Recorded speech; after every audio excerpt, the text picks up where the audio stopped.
আসসালামু আলাইকুম। গ্রাম বাংলা মোটরস থেকে সবাইকে শুভেচ্ছা অভিনন্দন। তো এই মুহূর্তে আমাদের একটা গাড়ি বিক্রি হয়ে গেল, ইয়ামাহা এফজেড ভার্সন 2, 10 বছরের কাগজ করা, 24-এর মডেল, 2024 থেকে 34 সাল পর্যন্ত কাগজ, একদম ফার্স্ট মালিকের গাড়ি। তো কোথায় বিক্রি করলাম এবং কত টাকা বিক্রি করলাম এবং অবিশ্বাস্য একটা দামে বিক্রি করলাম। তো ভাইদের সাথে একটু পরিচয় হই।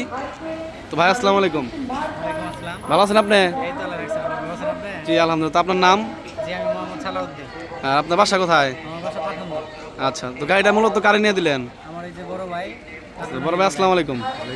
ভালো আছেন আপনি? তো ভাই তো মনে হয় প্রবাসী না? কোন দেশে থাকেন? সৌদি আরব। গাড়িটা আমাদের কাছ থেকে কত টাকা দিয়ে নিলেন? তো এই টাকায় নিয়ে খুশি আছেন তো? তো 10 বছরের কাগজ করা গাড়িটা, একদম 24 থেকে 34 সাল পর্যন্ত কাগজ, টাঙ্গাইলের নাম্বার আমরা সেল করে দিলাম 2,20,000 টাকা অনলি। জেনুইন 6,000 কিলোমিটার চলা, একদমই ফ্রেশ কন্ডিশন গাড়ি। তো ভাই আসসালামু আলাইকুম, আপনার নাম? আর আপনার বাসা কোথায়? ও, তো যিনি গাড়ি নিলেন আপনার কি হয়? ও, তো এরকম কন্ডিশন গাড়ি আরও যাদের লাগবে আমার সাথে যোগাযোগ করবেন, একদমই ফ্রেশ কন্ডিশন গাড়ি। তো সবাই ভালো থাকবেন। আসসালামু আলাইকুম। আমাদের লোকেশন গ্রাম বাংলা মোটরস, এলেঙ্গা, টাঙ্গাইল। সবাই ভালো থাকবেন। আল্লাহ হাফিজ।